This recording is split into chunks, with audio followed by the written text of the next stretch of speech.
Welcome to the Connors Corner segment of Ask the Lawyer. When I was a boy, one of the favorite places that I used to go to was Freedomland. And I didn't remember how long Freedomland was around. I know it was there in the 60s. But fortunately, we have somebody who can tell us all about Freedomland, Michael Virgintino. Welcome to Connors Corner. Well, thank you very much, Mike. I enjoy being here. Okay, now you wrote a book about Freedomland. Why and what's the book about? Well, I grew up right outside the park. Freedomland was located in the northeast section of the Bronx, and it was there from 1960 to 1964, and that was my neighborhood. I was a young kid at the time, and it got me interested in American history. The park was a theme park about America's past.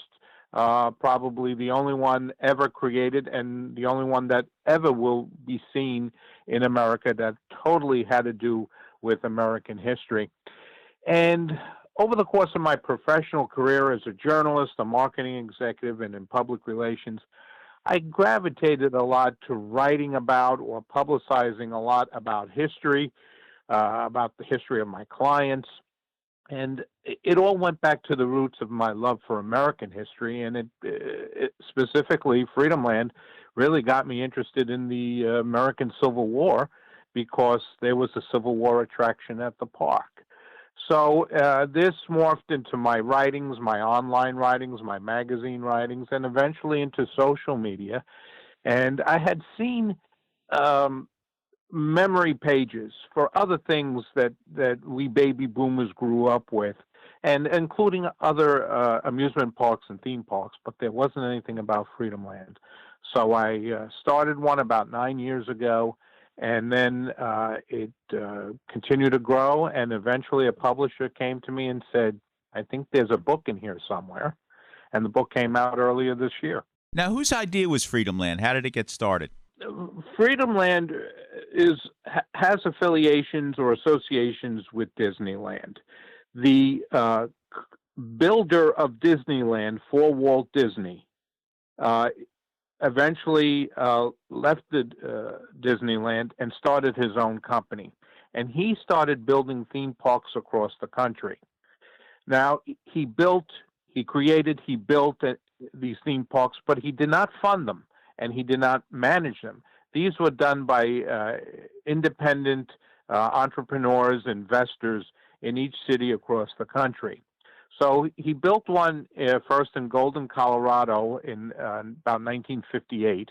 Then he built one and it opened in 1959 outside of Boston. He then came down to New York City to open Freedomland. The building was started in August 1958, and the park opened in June of 1960. And then he went on to build Six Flags Over Texas in Arlington, and that park still exists today because it had sound financial management from the very beginning. He had about 20 parks that were going to be built, but only the four that I mentioned, with the addition of Six Flags, so 5 Six Flags in Georgia. Those were built, but the others never came into development. But getting back to Freedomland, he was invited into New York by the owner of the land in the Northeast Bronx by the name of William Zeckendorf. And those who know their New York history and their real estate history, he was the real estate baron of the day, building all across the country. He owned the land that he sold to the Rockefellers where the UN building now stands. He built the shopping mall, Roosevelt Field Shopping Mall on Long Island, and he had mortgages on many skyscrapers across the country. So it was Zeckendorf's land that this person from Disneyland, his name was Cornelius Vanderbilt Wood, decided to build his park known as Freedomland, U.S.A. When was it opened up, and how long did Freedomland last? Well, it opened on Father's Day, June 19th, 1960, and it lasted only 5 seasons, closing early September, after one of the weekends in September of 1964. And soon after that, Freedomland was brought into bankruptcy court, and about a year later, it was declared a bankrupt. and the park was taken down, and now on the site is the Housing Development Co-op City. And really, Freedomland, we learned later on, was only a placeholder for the land because the land was marshland. They could not build these 25-story, 30-story apartment buildings on marshland, but they were able to get variances from the Army Corps of Engineers that said you can build your apartment buildings on marshland if you build something on the property. It lasts for 5 years. The buildings are 2 to 3 stories tall, and they're not damaged from the incoming and outgoing tides from Eastchester Bay. Well, Freedomland lasts exactly 5 years. The buildings such as Main Street, the Freedomland's Main Street, which was little old New York, are 2 to 3 stories tall, and there was no damage to any of the buildings, no wall cracks, no foundation cracks. And when they go into bankruptcy court, the management of Freedomland presents the plans and says, we're going to build Co-op City. Obviously, some of the old-timers like us may remember Freedomland, but let's say somebody wasn't around in 1964. What was Freedomland? I mean, you walk in, I think, like you said, we went into little old New York. Right. And what did you experience there? Again, everything of the 7 themed areas, 6 were with America's past. And little old New York was New York City from the 1850s to about 1900. And you would experience horse-drawn trolley cars. You would also experience Macy's original store that was in Manhattan. You would have a recreation of a New York City brewery. You would have tugboats from about that period of time that were built to exact specifications that would take people out on the waterways. You would have a lot of shops that were popular during the late 1800s in New York, from a glass blower shop to printing press shops. You even had an apothecary shop sponsored by Sharing Plow. You had a lot of sponsors, corporate sponsors in the park that would either feature their products or feature their services. And a lot of the people at these shops would dress the part. So they were dressed like they were living in the late 1800s. Even the bank at little old New York, all the tellers were dressed according to the time period. And all of a sudden, the bank would be robbed, and you would have robbers bursting out of the bank, the Keystone Cop type of police officers running after them, and you as guests in the park would get caught up in the spontaneous robbery.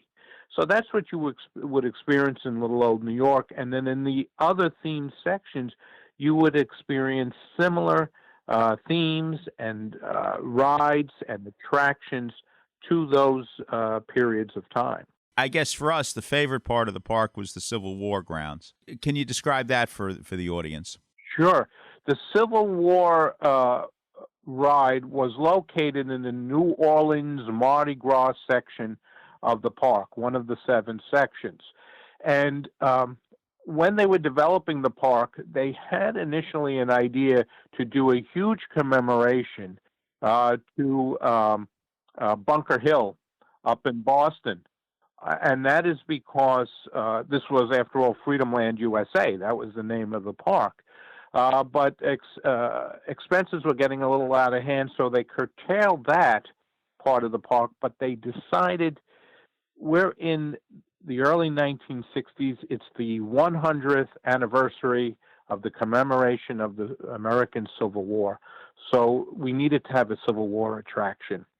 And what guests in the park would do, they would get into a correspondence wagon under a flag of truce that was pulled by either 2 horses or 2 mules, and you would go through the battle lines, the South on one side, the North on the other, and the guns and the cannon would be firing overhead.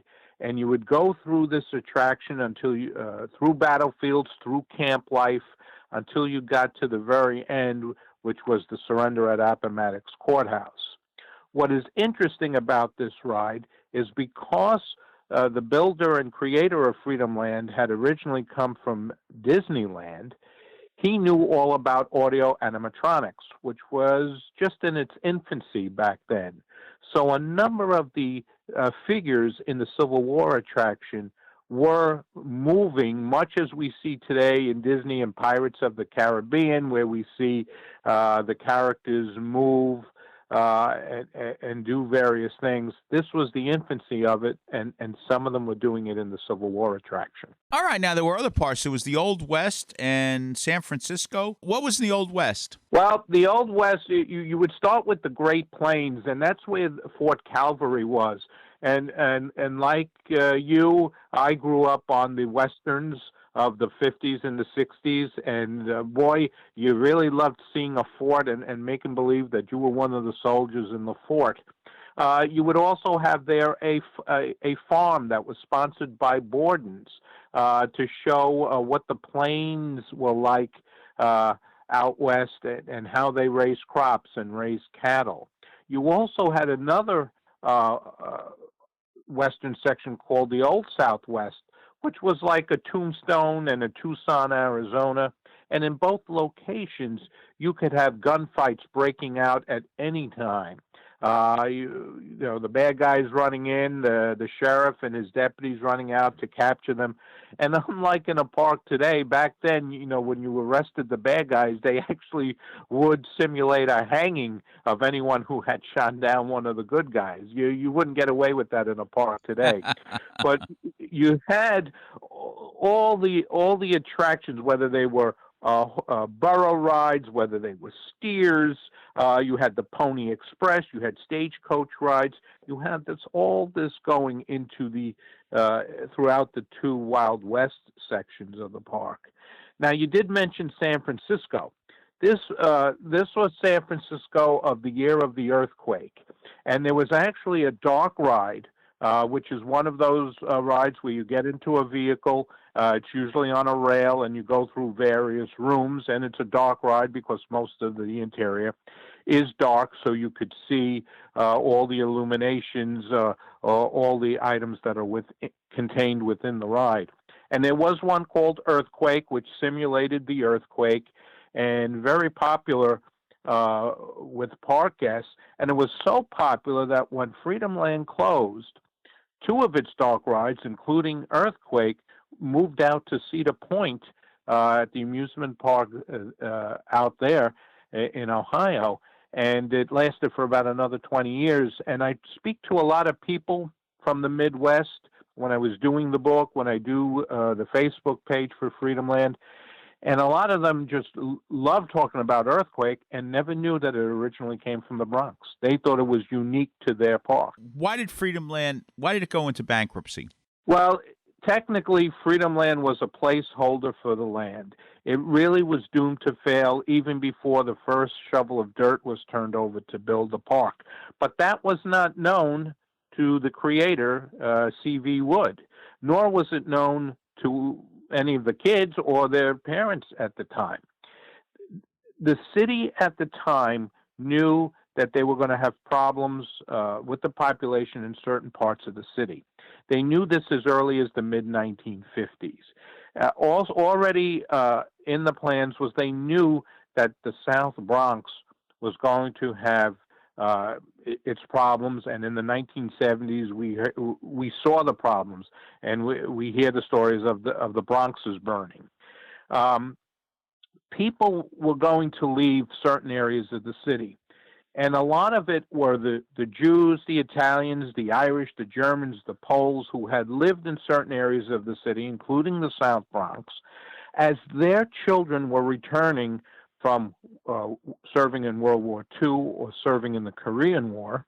These children didn't want to live in the same neighborhoods that the family had traditionally lived in. They all wanted to get married, have their little patch of green, rather than living in a 6-story walk-up, which was especially in the South Bronx and in parts of Brooklyn. So these young people that have returned after serving the country and now getting married and raising kids of their own were moving to Queens, to Staten Island, to Levittown on Long Island, to southern Westchester, because they wanted that patch of grass, with that white picket fence.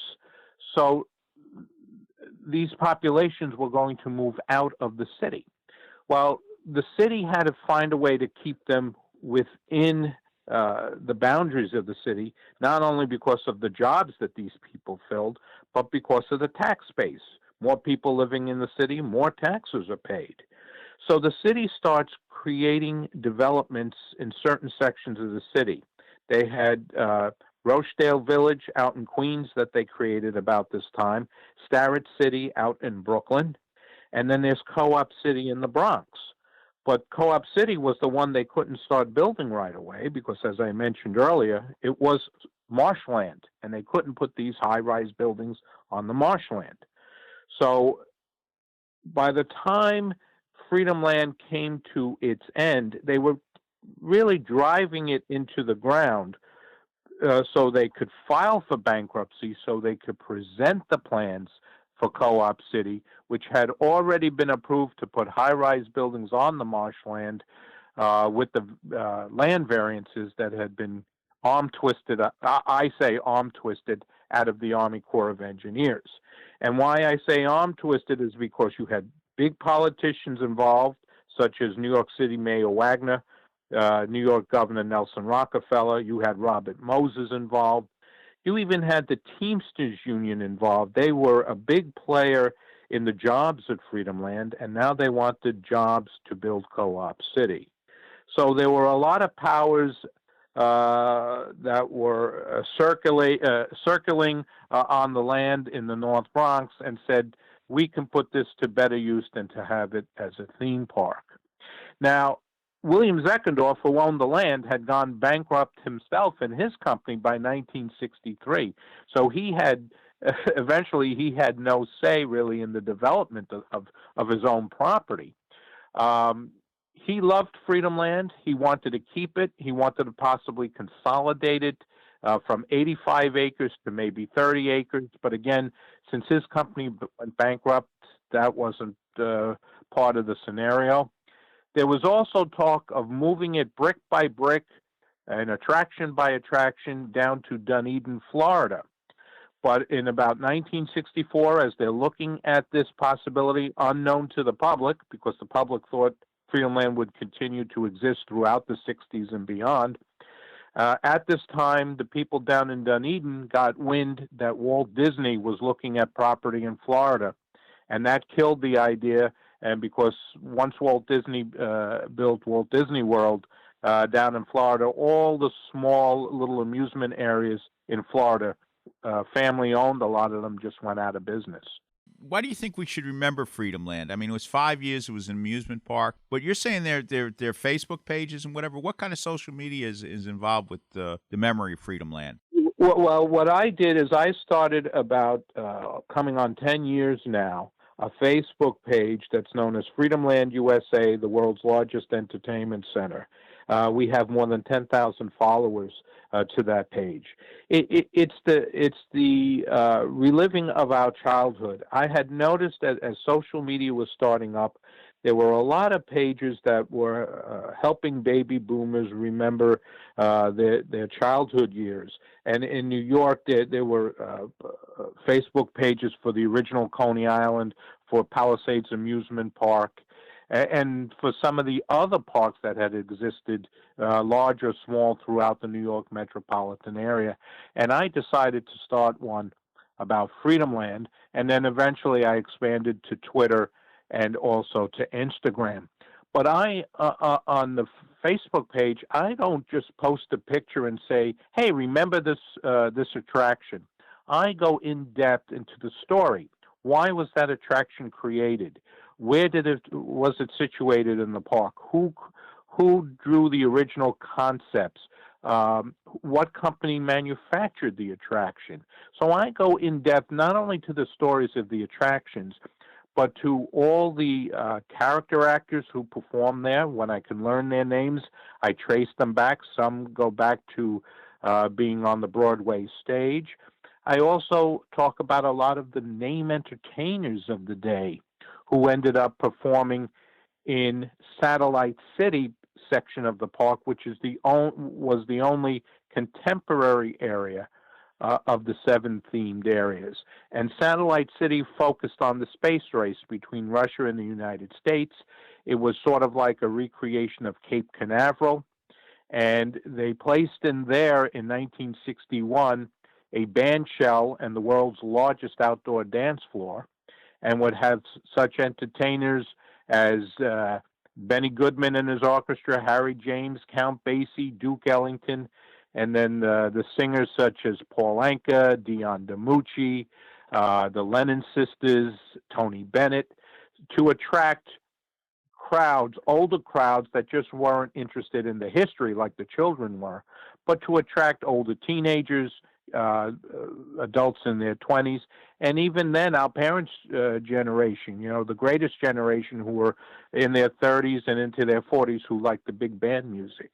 So Freedomland had a lot going on in all 7 themed areas of the park.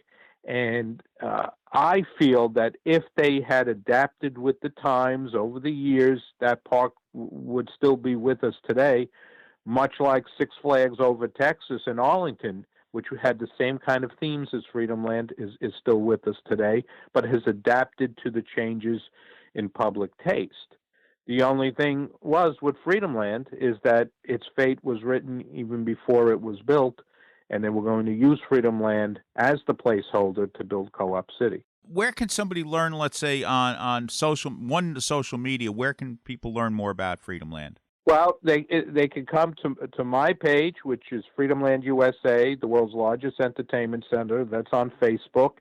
And for people who aren't on Facebook, they can find Freedomland USA, as I say, on Twitter and Instagram. And pretty much whatever I place on Facebook goes onto the other 2 social sites. They also, if they're in the New York City area, I give talks throughout the area at libraries and historical organizations. Where they could come, and I do a wonderful presentation along with bringing a lot of memorabilia from the park to the presentation, also showing some vintage film clips from the park. And another way to learn about it is check online. I've written a number of articles for online publications, and now the book. The book is just about soup to nuts, everything you never knew about Freedomland, even if you went there. And I have people commenting to me that just about every time they turn the page, they have a wow moment because it's something or someone was involved in the park that they never knew. So I'm just hoping now, with all that I've done, that Freedomland, for only its 5 short seasons, really gets on the American theme park timeline, that people get to know how important this was to theme park history in the United States. And even though, again, it was so short, it had such a short life, but it was an American history theme park, something we never saw before and something we're never going to see again. Name of your book, and where can we get it? The book is Freedomland USA, The Definitive History. It's published by Theme Park Press. You can only get the book online. It's on such places as Amazon, Goodreads, Books A Million, even eBay has copies of it. So if you just Google the title, Freedomland USA, The Definitive History, places will come up where you can buy it. Michael, thank you for bringing back some very nice memories of the 1960s. Appreciate it. Well, you're very welcome. And as I like to say to people who remember the park, Freedomland forever. We'll just continue to keep its memory alive for all of us. Thank you, Michael. Thank you for being on Connor's Corner. Thank you very much.